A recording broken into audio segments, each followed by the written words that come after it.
Eva Giberti, bienvenida a No se puede vivir del amor. Muchísimas gracias por este diálogo. Muchísimas gracias, Eva, por tu presencia aquí en este show de la medianoche, en este show de diversidad sexual, emocional y periodística. Bienvenida, Eva. Muchas gracias a ustedes por el llamado. No, por favor.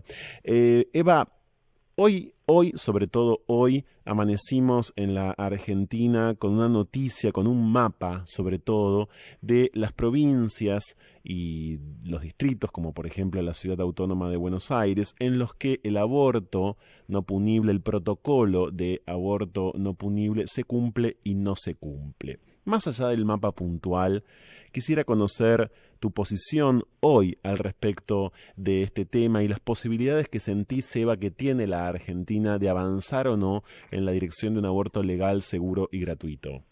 Las posibilidades son escasas porque la resistencia religiosa, particularmente por la Iglesia Católica, es muy fuerte y en realidad estaríamos avanzando lo necesario si se pudiera legislar acerca del tema. Por otra parte, nuestro país es un país que tiene una raíz filosófica religiosa que también daría un lugar importante para la discusión o en la discusión, porque este no es un país que pueda considerarse un país con miradas de vanguardia en cuanto a lo que hace a los derechos de las mujeres. Nos cuesta mucho tomar ese camino de avanzar y de ocupar un lugar de vanguardia, vuelvo a decírselo. Entonces, yo creo que nos va a costar mucho llegar a una legislación como corresponde y como usted muy bien lo ha citado, para un aborto que no sea punible, ¿no? Tanto es así que ahora aparece la mezcolanza con las declaraciones del Papa Francisco acerca del perdón, es decir, etcétera. Seguimos con esta índole de manifestaciones que son las que terminan interfiriendo una discusión sensata y prolífica acerca del derecho al aborto no punible, ¿no? A lo largo de tantísimas décadas de trabajo, Eva, en todo caso, ¿en qué momento histórico distinguís vos hacia atrás, claro, que pudo haber habido cierto afán, un poco más vanguardista, si se quiere, en materia de legislación, en materia de derechos para las mujeres? De derechos para las mujeres, esto empieza a moverse más allá de los primeros discursos del feminismo de Alicia Moró de Justo, es decir, con los momentos del socialismo, que en algunos aspectos era un socialismo romántico, no era un socialismo de armas tomar.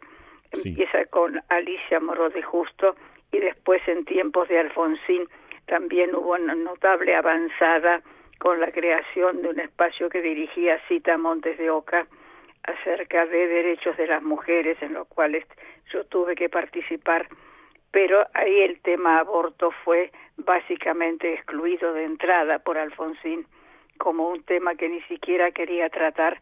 Bueno, también estaba en una situación política en la que realmente no necesitaba enemigos, ¿no? Porque bastante era la lucha que estaba dando en el tema de los derechos humanos. Después, más adelante, no hubo grandes movilizaciones desde el punto de vista del Poder Ejecutivo en relación con la posibilidad de una legislación que tuviera en cuenta estos derechos de las mujeres, y con la Ley 26.485 que se sanciona en el año 2010 en la gestión de Cristina Fernández de Kirchner. Allí se sanciona esta ley, que es de un avance importantísimo. Lamentablemente no está terminada de reglamentar y entonces los jueces no la aplican como deberían aplicarla, porque siempre encuentran la excusa de que no está terminada de reglamentar, ¿no? Sí, exactamente. Este último fin de semana también, Eva, proliferaron en redes sociales, en medios tradicionales, crónicas sobre violencia de género una vez más. Testimonios en primera persona sobre violencia de género con altísimo impacto, con mucho revuelo. Yo quiero conocer tu posición, si es posible, alrededor de la crónica en primera persona.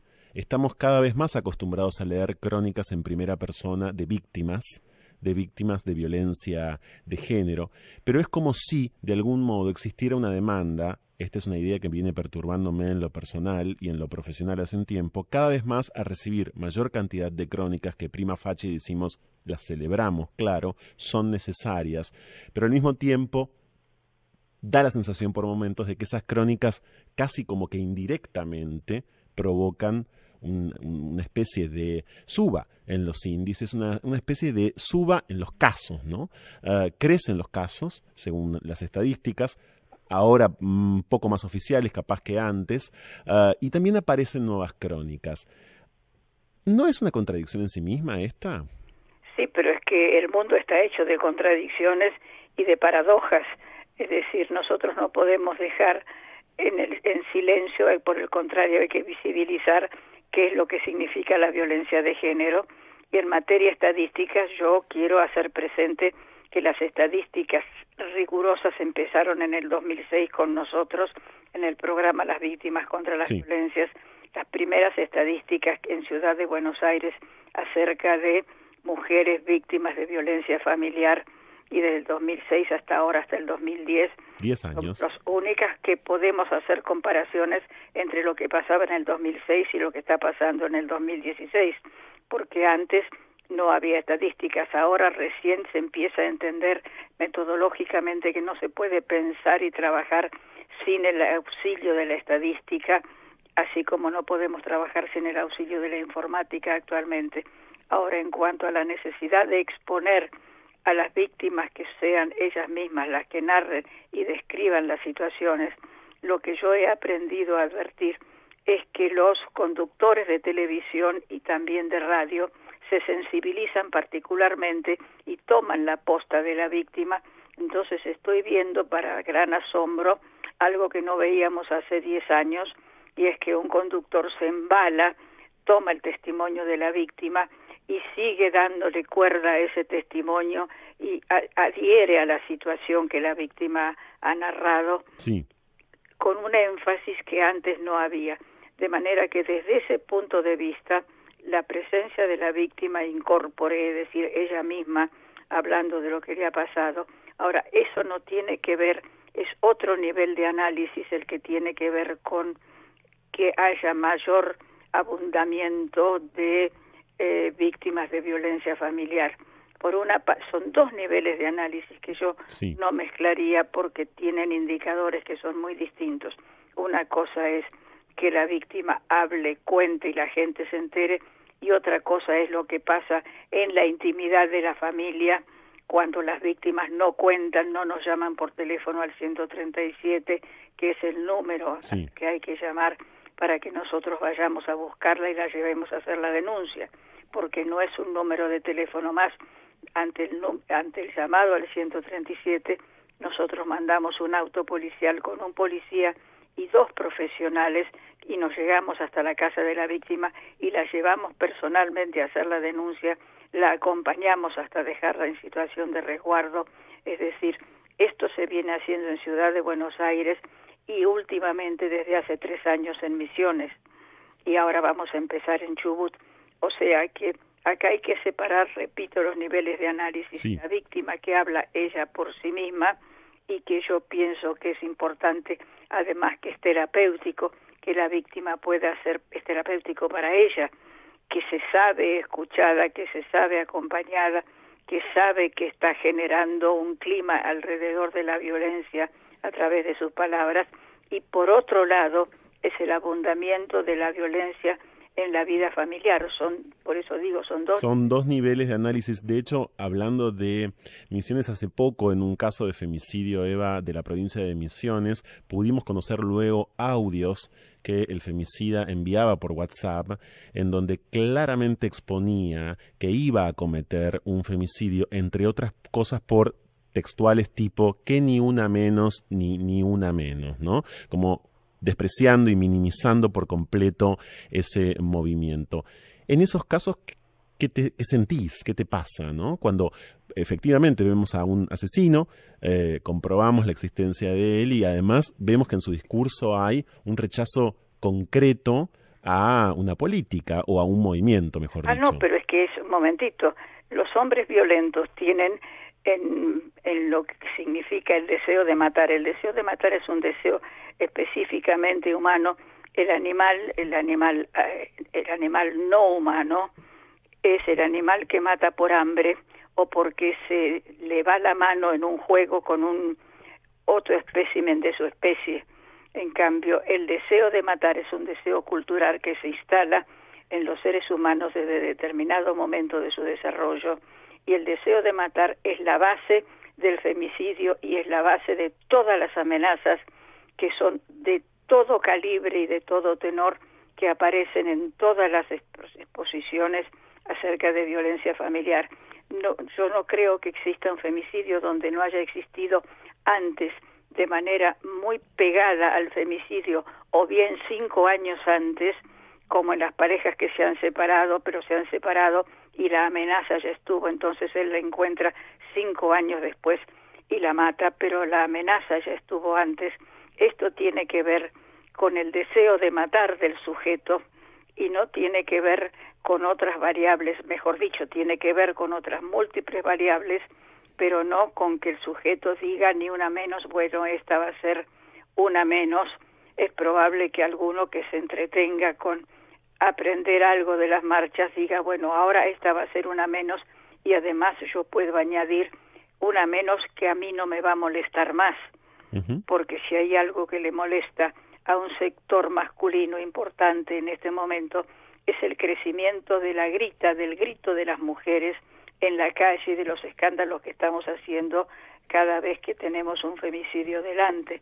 Y por otra parte, las mujeres estamos siendo cada vez más capaces, digo sobre todo en las grandes ciudades, en las megalópolis, no tanto en las provincias, capaces de mantenernos y capaces de buscar trabajo, lo cual está muy lejos de ser, es más bien, no diría una utopía, pero es en realidad algo que está sucediendo, pero que está muy lejos de sucederle a todas las mujeres, porque ya sabemos que lo que se le paga a las mujeres está siempre por debajo de lo que se le paga a un varón, pero al punto al que quiero ir, que realicen el mismo trabajo, a eso me refiero, ¿no? Paga menos para la realización del menos trabajo, cobra menos la mujer, pero al punto que quiero llegar es decir que el sujeto que mata es porque él en sí ya está saturado del poder, entre comillas, que esta mujer ha adquirido sobre él, lo cual parece absurdo porque son mujeres habitualmente aterrorizadas por las amenazas. Sin embargo, tienen un poder en tanto y cuanto la preocupación que le sugieren al sujeto. El asesino está siempre preocupado por esa mujer, le molesta mucho, no sabe qué hacer con los sentimientos que le produce. Es sumamente complejo, es decir, la entrevista con un asesino, es decir, con un homicida, es una entrevista muy particular porque es muy frecuente que digan, ella me provocaba, ella me sacaba de que las casillas, yo ya no la podía aguantar, pero no porque la mujer fuera parlanchina o un atacante permanente, sino que la figura de esa mujer se le había hecho intolerable. En fin, esto es muy largo, podríamos hablarlo y ocupar demasiado. Y estamos siendo extensos y es sin dudas para No se puede vivir del amor un capítulo crucial de este diálogo hoy con Eva Giberti, que por cierto has escrito y has narrado, has instaurado discursividad, Eva, alrededor de una lógica de poder poco psicologizante, diría yo, si se quiere, y sobre todo poniéndole énfasis al poder y a la desigualdad de poder como motor del crimen o de la violación. Así es, la desigualdad es lo básico y uno de los temas de las grandes luchas del feminismo corresponden a la desigualdad y la asimetría de poder. La asimetría de poder es algo que en algunas circunstancias las mujeres vamos remendando y vamos corrigiendo, y entonces esto es algo que para los varones violentos es sumamente intolerable, ¿no? Los varones violentos hoy quedan a veces, en algunos casos, mucho más allá, claro, del funcionamiento de la justicia argentina tan intrincado, tan complejo. A veces quedan señalados. Yo daba cuenta hace un rato de algunas crónicas tan solo del último fin de semana, precisamente por esto. automáticamente entonces son responsables, automáticamente entonces están identificados y en muchos casos incluso los medios de comunicación o sobre todo algunos medios de comunicación pasan a denominarlos ya los violentos, ¿no? O los femicidas, efectivamente. Ahora bien, ¿qué se hace con ellos, Eva? Porque es como si también, de algún modo, en el discurso quedaran congelados y son producto de una serie de lógicas de poder, más o menos históricas, en fin. ¿Y qué se hace con ellos? Digo, mucho más allá de la pena, en el mejor de los casos, mucho más allá de la condena, ¿no? No tengo la más mínima idea de lo que se hace con ellos, de lo que habría que hacer con ellos, porque lo primero es lo que la lógica indica, detención, porque son sujetos peligrosos, y no es que el femicida se haya conformado con matar a esa mujer. Vuelvo a decir, el deseo de matar es muy intenso en el ser humano, violento particularmente, en otros hombres y otras mujeres el deseo de matar existe, pero no se transforma en un hostigamiento permanente. Yo no tengo la menor idea y dudo mucho que haya alguien que pueda dar una respuesta, no solamente certera, sino demostrable. Claro, pero me refiero a aquellos trabajos teóricos, profesionales, que hablan de una necesidad de reprogramar el patriarcado, si se quiere, ¿no? O el heteropatriarcado. Sí, pero esto forma parte de los principios del feminismo, sobre todo de la tercera ola del feminismo, que tuvo 3 olas así muy grandes, pero en la tercera ola, esto de reformular el patriarcado. Yo personalmente tengo muy escasas esperanzas que el patriarcado se pueda reformular. Me hace acordar al capitalismo, ¿no? Es decir, ¿cómo vamos a reformular un salvajismo, un capitalismo que no sea salvaje? Sí, hay muchos textos escritos acerca de esto, pero estamos viendo que por el momento no es lo que más abunda. En cuanto a reformular el patriarcado, puede ser que los bisnietos de los bisnietos a lo mejor algo de esto puedan ver.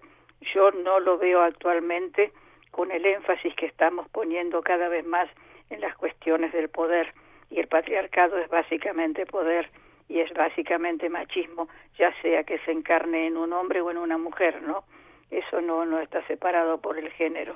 Eva, este diálogo que estamos sosteniendo y del que estoy tan agradecido se da en el marco de la semana en la que por primera vez habrá un gritazo, una manifestación popular el próximo jueves en Plaza de Mayo a las 17 horas, denominada Gritazo Traba Trans Latinoamericano, que como grito, como manifestación colectiva de un grito que esperemos sea ensordecedor, pone el acento sobre la figura de los travesticidios.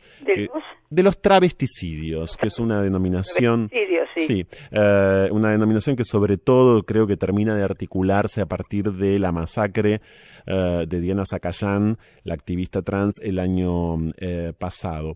¿Qué reflexión te merece a vos? Muchos sufrimientos de Luana Berkins, además, que fue la gran luchadora acerca del travestismo, ¿no? Sí, por supuesto, claro. ¿Qué reflexión te merece este lugar, esta posición puntual, si es que para vos es puntual, que ocupan las mujeres y las personas trans en este sentido frente a las violencias? Y son víctimas que padecen cosas no es la palabra, pero que padecen sufrimientos y vejaciones que están duplicadas por su condición de trans, porque empiezan por padecerlas en la policía, cosa que la mujer no trans también la padece, pero de una manera distinta porque es tratada como una irregular, como una anormal y además como un peligro. O sea, las mujeres trans están en una situación de riesgo permanente, así como las travestis, mientras no alcanza con el INADI para esto. No. Esto hace falta, esto sí, una reformulación cultural importante en nuestro medio. Y vuelvo a decir, nosotros somos un país colonizado, somos país colonia, seguimos siendo colonia desde el punto de vista económico. No tengo que decir ya que somos colonia en cuanto a la soberanía. Los países centrales, como buen país emergente, no para decirlo, para sustituir el subdesarrollo. Entonces, somos países colonizados por el patriarcado, pero además colonizados por la conquista española, y la conquista española ya sabemos lo que fue, y ya sabemos que fueron los primeros genocidas que descendieron sobre los patriarcados latinoamericanos que existían ya en las culturas incaicas y en las culturas aztecas, pero era otro tipo de patriarcado y no era el patriarcado salvaje que conocemos hoy en día, ¿no? Uh-huh. Entonces, yo veo muy difícil esto de replantear el lugar de las travestis y de las mujeres trans. Es decir, están llevando una lucha que es tan importante, tan significativa, tan necesaria. Afortunadamente de esto ya se habla en las escuelas, ya no se habla del marica en situación de burla, si bien siempre hay algún imbécil que cae en este tipo de manifestaciones, pero cada vez menos. No hay caricaturas del marica entre comillas, ¿no? Hay una situación de mayor respeto y de mayor conocimiento, de mayor información. Pero esto no es gratuito, no es obra del Espíritu Santo. No. Esto es porque los trans y las travestis han trabajado intensamente jugándose la vida, ¿no? Sin duda. Eva, a propósito de el marica, a propósito de esas denominaciones y de la burla, hoy estamos muy acostumbrados al bullying como término. Y para una persona, para una profesional como vos, quisiera saber qué te pasa cuando escuchás bullying, ¿no? Que ha trabajado y tanto infancia, que ha trabajado y tanto familia. Es muy pesado, como la palabra empoderamiento me cae muy pesada, porque empoderamiento se puede sustituir con un buen idioma diciendo autovalimiento. Lo que pasa es que bullying prendió, y a veces por razones de índole política, para que un concepto corra y se difunda, una finalmente termina adhiriéndose a lo que es una semantización ajena a nuestras costumbres, a nuestra lengua. Pero tampoco podemos decir bullying como acoso escolar, porque en realidad el bullying, que fue un primer estudio hecho por holandeses, era bullying en el trabajo, sí. No era bullying en la escuela. Entonces, la manera que tenemos es una especie de resignación semántica y lingüística para utilizar una palabra que personalmente me cae muy pesada y muy mal. Repito, lo mismo que empoderamiento y lo mismo que grooming. Es no poder encontrar en lo propio, en lo que es valioso, algo que sirva para expresarnos, ¿no? ¿Qué vino en general, Eva, a hacer Internet? ¿Qué vino a hacer en general la red de redes en este plano de los vínculos, de las relaciones sociales y también de las relaciones domésticas? ¿Cuál es la incidencia que notás de la red de redes y de Internet en este sentido? La red de redes no sé bien exactamente, no alcanzo a entender bien la pregunta. Sí, Internet a la hora de los vínculos, ¿no? La importancia de que estemos comunicadas. Por ejemplo, a mí se me descompuso, no sé qué pasó en mi Facebook, sí. Pues me agarré una rabieta enorme, como estoy acostumbrada, porque me faltó un día el Facebook y la comunicación con la gente que se comunica conmigo, que es mucha, y recibir yo la comunicación de una cantidad de informaciones que de otro modo en los medios de comunicación escritos y televisados no la encuentro. Uh-huh. De manera que yo le doy una gran importancia a las redes, al mismo tiempo que, por supuesto, apareció la corrupción entre ellas y los adolescentes que son víctimas de estas redes para hacer citas en determinadas casas o en caseríos en los cuales después se juntan para drogarse. En fin, toda esta historieta que ya conocemos, ¿no? Porque sí. Además los adolescentes y los chicos y las chicas son campeones de la tecnología, ¿no? Uh-huh. Pero de algún modo han posibilitado más acoso, más hostigamiento que antes. Sí, esto sí, porque el acoso, ha habido un caso famoso en estos días protagonizado por Jorge Rial, el periodista que tiene un programa. Sí, bueno, y disparado por quien te habla, ¿eh? Fue disparado por un caso mío. En un pasaje, sí. Llorando muy desesperadamente por el bullying que padecía una de sus hijas. Bueno, yo creo que eso sirve como educación, pero al mismo tiempo están muy mal educados los que utilizan las redes para atacar y para vejar a terceros, ¿no? Sí, claro, sí. No, te decía que el caso de Rial fue disparado por una denuncia mía. Yo sufrí, Eva, hostigamiento y amenazas de muerte por gays, sobre todo por homofobia de la otra parte durante mucho tiempo, y estamos llegando a la justicia de esta manera en una causa que está sentando un precedente histórico, y el caso de Rial lo disparó mi relato, porque yo estaba en ese momento en el programa. Te lo cuento para que lo sepas, porque... Qué importante y qué bueno saberlo. Sí, para que estés al tanto, porque por supuesto no tenés ninguna obligación de saberlo, ni mucho menos, pero como lo citaste, me gustaba poder decírtelo, por cierto, ¿no? Y en ese sentido, Eva, ¿qué percibís hoy de la actualidad más inmediata, ¿no? ¿Qué te parece que de la mano de los movimientos como Ni Una Menos, y de la mano en general de otros movimientos como el gritazo del próximo jueves, podemos esperar en lo inmediato en la Argentina? Creo que muy poco. Más allá de lo que hagamos, más allá de lo que hagan las organizaciones particulares, las organizaciones como puede ser la CHA, como pueden ser los movimientos de mujeres, como pueden ser las distintas ONG, más allá de lo que podamos hacer, yo no veo que haya un particular énfasis político desde el posicionamiento del Ejecutivo, que haya un particular énfasis en esta índole de temas. No lo veo. Claro. Puede ser que todavía no haya llegado el tiempo. Esto podría suceder, y que más adelante haya una mayor sensibilidad. Como actualmente el tema está centrado en la economía y en la inseguridad, parecería que los otros temas que también tienen que ver con la economía y con la inseguridad, que los otros temas que tienen que ver con la vida profunda, que tienen que ver con la presencia humana en el planeta, podría ser que más adelante esto avanzara. Pero en el momento, o por lo que podemos ver todos, las redes se mueven, los medios de comunicación se mueven, dan noticias, informan, filman a la gente que hace reuniones, que hace grupos, pero no veo que haya una filosofía política que se interese particularmente por estos temas, ¿no? Ni creo tampoco que sea una obligación, esto depende de las ideologías de cada uno. Entonces, lo que sí es obligación nuestra es hablar, mostrarlo y mostrarnos, ¿no? Eva, la clase política en general está acostumbrada a ofrecernos una imagen que es la imagen de la familia tradicional. ¿Por qué en el 2016 seguimos demandando como ciudadanos, directa o indirectamente, esa imagen? ¿O por qué en todo caso la clase política no nos ofrece otra, no?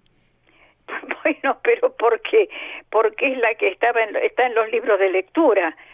Además, es la negación más absoluta y más absurda de los distintos tipos de familia, que dicho sea de paso, siempre existieron, pero estaban ominosamente silenciados y ominosamente mal visualizados, por no decir que no estaban visualizados. Pero hay un estudio muy interesante de Ricardo Cicerquia, el historiador, que hizo la recopilación de algunos trabajos de sus alumnos en la Argentina de 1900 y pico, donde se cuenta historias de familias que, si separamos únicamente las familias de los abuelos con los nietos, hijos de desaparecidos, que esto es otro fenómeno, es un tipo de familia, pero que no podía estar descrito en el 1900. Completamente. Siempre estos tipos distintos, entre comillas, de familia existieron, pero no respondían a la canónica, al canon que eclesiásticamente nos enchufaron desde chicos, ¿no? Uh-huh. Entonces esto sigue teniendo mucho peso. No te das cuenta que yo hablo con toda claridad de lo que pesan las pautas religiosas en muchos temas, en un país que todavía sigue festejando los santorales, ¿no? Bueno, y en el que, por cierto, creció Jorge Bergoglio, que terminó siendo papa. ¿Cuál es la incidencia, a tu criterio, de este fenómeno ocurrido en el año 2013, de su asunción como papa? ¿Cuál es el efecto, la incidencia, bien digo, sobre el país? Bueno, Bergoglio es un fenomenal político. Esto es un animal político que sabe lo que está haciendo. Además es un jesuita, punto, ya está definido acerca de lo que él podría llegar a hacer, y me parece que está haciendo, desde el punto de vista de lo que políticamente representa, un buen trabajo. Ahora, el problema está en que es un jesuita, claro, el problema está en que la religión es que lo que sigue defendiendo y lo que sigue existiendo como un bien indeclinable para la población, es un bien, de manera que con el respeto que merece obviamente cualquier persona de convicciones religiosas o con convicciones religiosas. Más allá de eso, yo creo que la religión tiene mucho peso en nuestra cultura, razón por la cual hay que respetar el fenómeno, porque no es cuestión tampoco de negar la existencia de eso y el respeto que nos merece la gente que sigue insistiendo con esto. Lo que hay que hacer es abrir cabezas y por lo menos discutir y dar batallas en cuanto a determinadas pautas y en todo caso dialogar con una iglesia más abierta, porque en determinados puntos de vista podemos ponernos de acuerdo, en otros no nos pondremos de acuerdo nunca, pero en aquellos sería lo que se llama cultivar las coincidencias, ¿no? Claro. Simplemente para poder convivir. Por último, Eva, porque el paseo que me estás regalando ya es demasiado extenso y por otro lado es muy variado, yo te vuelvo a agradecer muchísimo. Hay 5 gobernadoras, por ejemplo, hoy en la República Argentina. Hay 5 mujeres que son gobernadoras. ¿Esto per se determina algo? Bueno, determina que la votación puso en evidencia que confiaban en ellas. De manera que si son gobernadoras es porque alguien las votó. Pero en términos de feminismos. ¿En términos de qué? De feminismos. En términos de feminismos están puestas a prueba. No es que les vaya a resultar fácil. Las han votado, pero también deben tener una cantidad de enemigos significativos por el hecho de ser mujeres. No creo que por ser mujeres hagan mejor las cosas.